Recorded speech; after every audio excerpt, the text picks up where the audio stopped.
Hello everyone, let's continue our journey for Bharatiya Nagrik Suraksha Sanhita. Today we will continue the discussion from section 6 to section 10. Let's start with section 6. Section 6 speaks for classes of criminal courts. Section 6 lays out the different types of criminal courts that exist in each state aside from the high courts.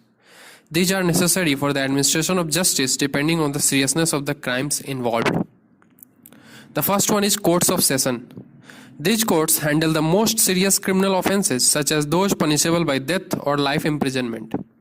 These offences include murder, rape and grievous hurt. The another one is judicial magistrates of the first class. These magistrates deal with less serious offences like theft, minor frauds or assault, where the punishment can be imprisonment up to 3 years or fine up to 10,000. The third one is judicial magistrates of the second class. These courts handle minor offences such as public nuisance, petty theft or defamation, where the sentence is less severe, imprisonment up to 1 year or fines. The fourth and the last one is executive magistrates. These magistrates have administrative duties like maintaining law and order, granting licenses or issuing preventive orders. They don't have the power to try criminal cases but play a crucial role in managing public safety. Take for example, in Karnataka, the Court of Session in Bangalore handles heinous crimes like murder or drug trafficking. In smaller cities like Mysore, the judicial magistrates of first and second class handle local disputes like theft or small business frauds. Executive magistrates in places like Mangalore help maintain law and order, especially during large event or public gathering. धारा 6 विभिन्न प्रकार के अपराध न्यायालयों को दर्शाती है जो प्रत्येक राज्य में होते हैं, जो गंभीरता के आधार पर अपराधों का निपटारा करते हैं. पहला, सत्र न्यायालय. ये न्यायालय सबसे गंभीर अपराधों जैसे हत्या, बलात्कार और गंभीर चोटों का निपटारा करते हैं, जिन्हें कोर्ट ऑफ सेशन भी कहा जाता है, जिनकी सजा मौत या आजीवन कारावास हो सकती है. प्रथम श्रेणी न्यायिक मजिस्ट्रेट. ये मजिस्ट्रेट चोरी, छोटी धोखाधड़ी या मारपीट जैसे मामूली अपराधों का निपटारा करते हैं, जिनकी सजा 3 साल तक की या 10,000 रुपये तक का जुर्माना हो सकता है. द्वितीय श्रेणी न्यायिक मजिस्ट्रेट. ये अदालतें सार्वजनिक उपद्रव, छोटी चोरी या मानहानि जैसे मामूली अपराधों का निपटारा करते हैं, जहां सजा 1 साल तक या जेल की जुर्माना हो सकती है. चौथा और अंतिम, कार्यकारी मजिस्ट्रेट, जिसे एग्जीक्यूटिव मजिस्ट्रेट भी कहते हैं. ये मजिस्ट्रेट प्रशासनिक कर्तव्यों जैसे कानून व्यवस्था बनाए रखना, लाइसेंस जारी करना या निवारक आदेश जारी करना संभालते हैं. इन्हें आपराधिक मामलों की सुनवाई का अधिकार नहीं होता है, लेकिन सार्वजनिक सुरक्षा सुनिश्चित करने में महत्वपूर्ण भूमिका निभाते हैं. इसमें एग्जाम्पल में डिस्ट्रिक्ट मजिस्ट्रेट हो सकता है, डीएम, जिला अधिकारी. उदाहरण, कर्नाटक में बेंगलुरु का सत्र न्यायालय हत्या या ड्रग तस्करी जैसे गंभीर अपराधों का निपटारा करता है. मैसूर जैसे छोटे शहरों में प्रथम और द्वितीय श्रेणी के न्यायिक मजिस्ट्रेट स्थानीय विवादों जैसे चोरी या छोटे व्यवसाय धोखाधड़ी को संभालते हैं. बेंगलुरु में कार्यकारी मजिस्ट्रेट बड़े कार्यक्रमों या राजनीतिक रैलियों के दौरान कानून व्यवस्था बनाए रखने में सहायता करते हैं. Now moving to the next one, the section 7.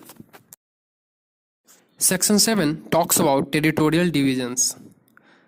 Section 7 explains how states are divided into session divisions, districts, and subdivisions for efficient functioning of criminal courts and administration. The first one is session division.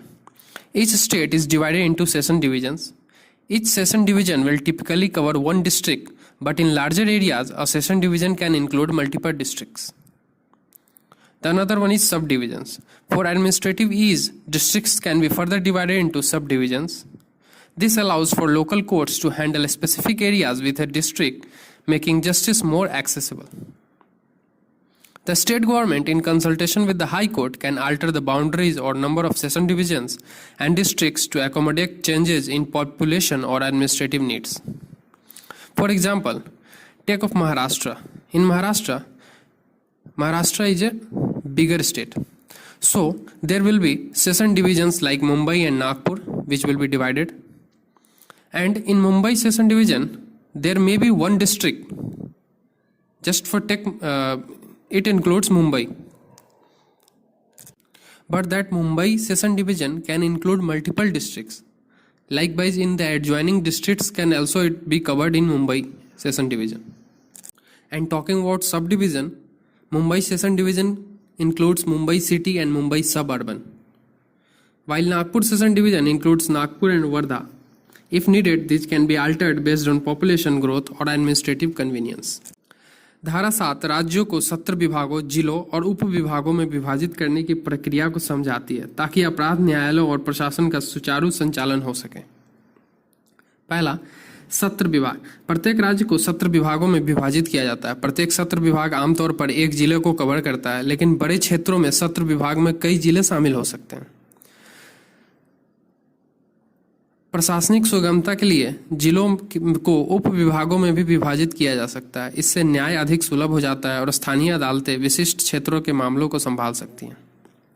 राज्य सरकार उच्च न्यायालय से परामर्श करके सत्र विभागों और जिलों की सीमाओं या संख्या में परिवर्तन कर सकती है ताकि जनसंख्या वृद्धि या प्रशासनिक आवश्यकताओं को समायोजित किया जा सके। उदाहरण के लिए महाराष्ट्र में मुंबई और नागपुर जैसे सत्र विभाग हैं। प्रत्येक सत्र विभाग में कई जिले होते हैं। उदाहरण के लिए मुंबई सत्र विभाग में मुंबई सिटी और मुंबई उपनगरीय शामिल है, जबकि नागपुर सत्र विभाग में नागपुर और वर्धा शामिल है।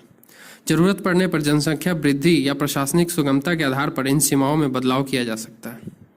एक और उदाहरण हम ले सकते हैं, जैसे मान लीजिए कि उत्तर प्रदेश एक बहुत बड़ा राज्य है। अब सुगमता, न्याय की सुगमता को बनाने के लिए उत्तर प्रदेश को कुछ डिविजन्स में बांटा जाएगा, जैसे इलाहाबाद डिवीजन हो गया, लखनऊ सब डिवीजन हो गया। अब इलाहाबाद डिवीजन में एक डिस्ट्रिक्ट भी आ सकता है। मान लीजिए इलाहाबाद डिवीजन में इलाहाबाद डिस्ट्रिक्ट भी आ सकता है, और इलाहाबाद के आसपास की जो डिस्ट्रिक्ट है जैसे कुशीनगर हो गया, फारुखाबाद हो गया, ये सब भी उसी डिवीजन में आ सकता है। अगर कुशीनगर छोटा है, वहाँ पे डिवीजन बनाने की ज़रूरत नहीं है, तो कुशीनगर भी इलाहाबाद डिवीजन के अंडर में ही आ जाएगा। तो इलाहाबाद सेशन डिवीजन में इलाहाबाद तो डिस्ट्रिक्ट रहेगा ही, उसके अलावा कुशीनगर, फारुखाबाद जो आसपास के हैं वो सब भी जुड़ सकता है। तो एक सेशन डिवीजन में एक डिस्ट्रिक्ट भी हो सकता है, और एक सेशन डिवीजन बहुत सारे डिस्ट्रिक्ट को भी मिला के हो सकता है। और अगर सब डिवीजन की बात करें तो इलाहाबाद जो सेशन डिवीजन है वो एक बड़ा हो जाएगा, बड़ा सेशन डिवीजन हो जाएगा। तो उसमें एडमिनिस्ट्रेटिव कन्वीनियंस के लिए या फिर न्यायिक कन्वीनियंस के लिए इलाहाबाद सेशन डिवीजन को भी हम छोटे भाग में बांट सकते हैं, इलाहाबाद अर्बन, इलाहाबाद रूरल, ताकि न्यायिक कन्वीनियंस हो सके। और एक बात और इम्पॉर्टेंट है कि एक सेशन डिवीजन में एक कोर्ट ऑफ सेशन होगा।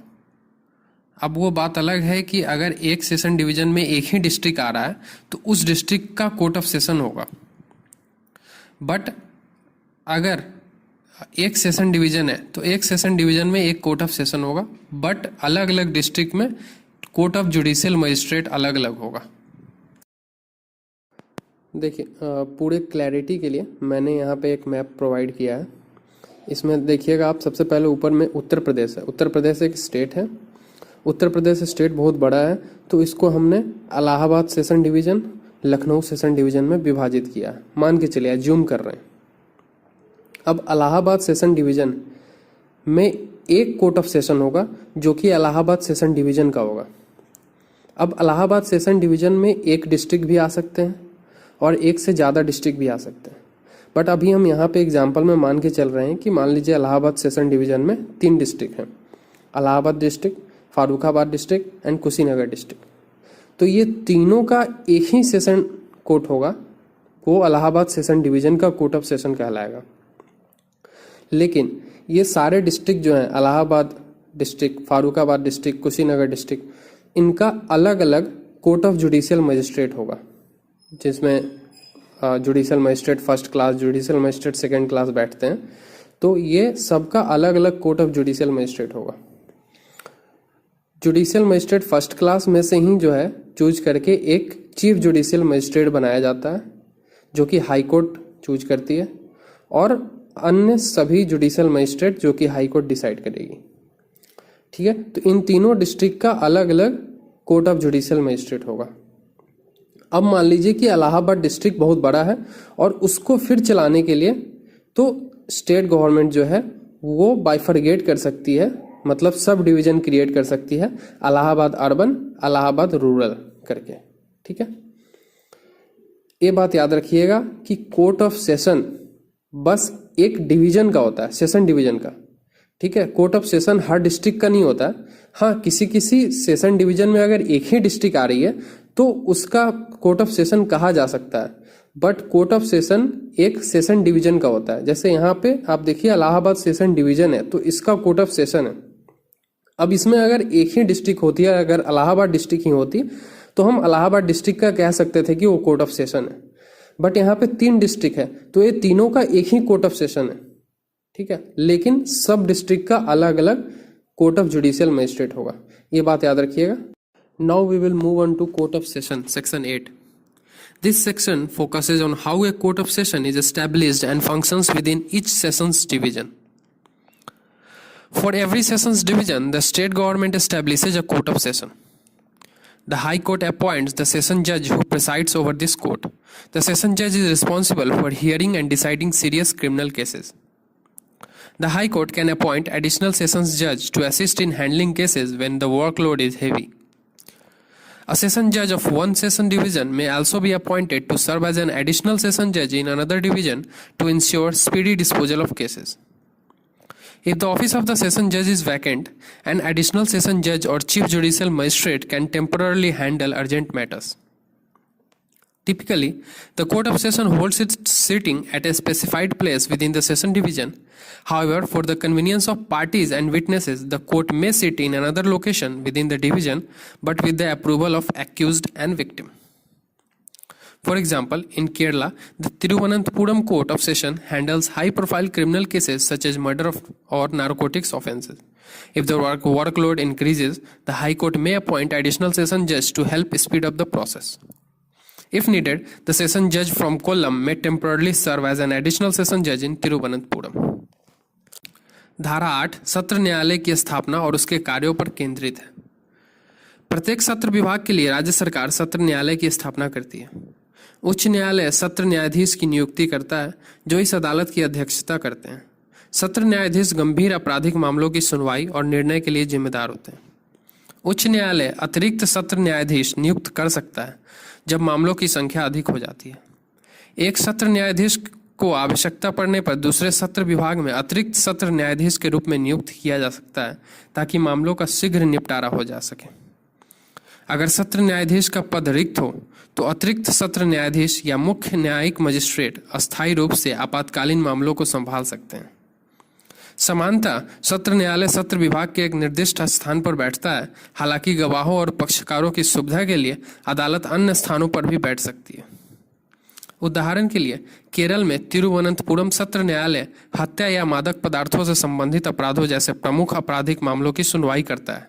अगर मामलों की संख्या बढ़ जाती है तो उच्च न्यायालय अतिरिक्त सत्र न्यायाधीशों को नियुक्त कर सकता है। आवश्यकता पड़ने पर कोल्लम से सत्र न्यायाधीश को अस्थायी रूप से तिरुवनंतपुरम में अतिरिक्त सत्र न्यायाधीश के रूप में नियुक्त किया जा सकता है। Now moving on to section 9, courts of judicial magistrates. This section 9 details how courts of judicial magistrates are set up in each district, as well as the appointment and functioning of the magistrates. The state government, in consultation with the High Court, establishes courts of judicial magistrates of the first class and second class. These magistrates primarily handle cases that involve less severe criminal offences. How special courts of judicial magistrates are set up? In specific cases, the state government may establish special courts of judicial magistrates to handle certain type of offences or cases within a particular local area. This ensures that certain cases receive special attention. The presiding officers for these courts are appointed by the High Court. In some cases, civil judge may also be given the power of judicial magistrate by the High Court. For example, in Tamil Nadu, cities like Chennai and Madurai have judicial magistrates of first and second class. Special courts in Chennai may be set up for offences of serious nature related to the cyber crimes or environmental violations. The presiding officers of these courts are appointed by the High Court. In some cases, civil judges which are appointed by the state government by taking the civil service examination through judicial service examination, from them they become civil judges, and civil judges may also be given the power of judicial magistrates in some cases. धारा 9 ये बताती है कि प्रत्येक जिले में न्यायिक magistrate न्यायालय कैसे स्थापित किए जाते हैं और मजिस्ट्रेटों की नियुक्ति और कार्य कैसे होते हैं। राज्य सरकार उच्च न्यायालय से परामर्श के बाद प्रथम श्रेणी और द्वितीय श्रेणी के न्यायिक मजिस्ट्रेट न्यायालयों की स्थापना कर सकते हैं। ये मजिस्ट्रेट मुख्य रूप से कम गंभीर आपराधिक मामलों का निपटारा करते हैं। विशिष्ट मामलों में राज्य सरकार विशेष न्यायिक मजिस्ट्रेट न्यायालयों की स्थापना कर सकती है जो विशेष प्रकार के अपराधों या मामलों का निपटारा करते हैं। इससे कुछ मामलों को विशेष ध्यान मिलता है। अब नियुक्ति, इन न्यायालयों के अध्यक्ष अधिकारियों की नियुक्ति उच्च न्यायालय द्वारा की जाती है। कुछ मामलों में सिविल न्यायाधीशों को न्यायिक मजिस्ट्रेट के अधिकार दिए जा सकते हैं। उदाहरण के लिए तमिलनाडु में चेन्नई और मदुरई जैसे शहरों में प्रथम और द्वितीय श्रेणी के न्यायिक मजिस्ट्रेट होते हैं। चेन्नई में साइबर अपराधों या पर्यावरणीय उल्लंघनों से संबंधित अपराधों के लिए विशेष न्यायालय की भी स्थापना की जा सकती है। Let's quickly move on to Section 10. Section 10 speaks about Chief Judicial Magistrate and Additional Chief Judicial Magistrate. This section focuses on the roles of the Chief Judicial Magistrate and the Additional Chief Judicial Magistrate in each district. They are called CJM and ACGM. Appointment of CJM. The Chief Judicial Magistrate is appointed by the High Court in each district. The CJM holds the highest supervisory role over the other magistrates in the district. In some cases, the High Court may appoint an additional Chief Judicial Magistrate to assist the CJM in managing the workload. And this CJM is appointed from the magistrates of first class. Both the CJM and ACJM have the powers to oversee other judicial magistrates, allocate cases, and provide necessary administrative support within the district. For example, in West Bengal, the Chief Judicial Magistrate in Kolkata supervises all judicial magistrates handling local cases, while the Additional Chief Judicial Magistrate assists in managing the heavy caseload. धारा 10 प्रत्येक जिले में मुख्य न्यायिक magistrate CJM और अतिरिक्त मुख्य न्यायिक मजिस्ट्रेट ACJM की भूमिकाओं पर केंद्रित है। CJM की नियुक्ति, मुख्य न्यायिक मजिस्ट्रेट की नियुक्ति प्रत्येक जिले में उच्च न्यायालय द्वारा की जाती है। CJM जिले के अन्य मजिस्ट्रेटों पर सर्वोच्च निगरानी रखते हैं। मुख्य न्यायिक मजिस्ट्रेट की नियुक्ति न्यायिक मजिस्ट्रेट प्रथम श्रेणी के मजिस्ट्रेटों में से की जाती है। मजिस्ट्रेट ऑफ फर्स्ट क्लास में से एक CJM चुना जाता है। जितने भी मजिस्ट्रेट्स होंगे फर्स्ट क्लास के, उनमें से एक CJM को चुना जाता है हाई कोर्ट द्वारा। कुछ मामलों में उच्च न्यायालय अतिरिक्त मुख्य न्यायिक मजिस्ट्रेट की नियुक्ति कर सकता है ताकि कार्यभार को संभालने में CJM को मदद हो सके। CJM और ACJM दोनों के पास अन्य न्यायिक मजिस्ट्रेटों की निगरानी करने, मामलों का आवंटन करने और जिले में आवश्यक प्रशासनिक सहायता प्रदान करने का अधिकार होता है। उदाहरण के लिए पश्चिम बंगाल में कोलकाता के मुख्य न्यायिक मजिस्ट्रेट स्थानीय मामलों को संभालने वाले सभी न्यायिक मजिस्ट्रेटों की देखरेख करते हैं, जबकि अतिरिक्त मुख्य न्यायिक मजिस्ट्रेट भारी कार्यभार को प्रबंधित करने में सहायता करते हैं। That's it for today. Thank you so much. If you found this video informative, please like, share and subscribe to Legal Card for more in-depth legal analysis. Till then, thank you so much. अगर आपको ये video अच्छा लगा तो please like करें, share करें और legal card को सब्सक्राइब करें ताकि हम ऐसे ही आपके लिए आगे से वीडियो लाते रहें। तब तक के लिए शुक्रिया।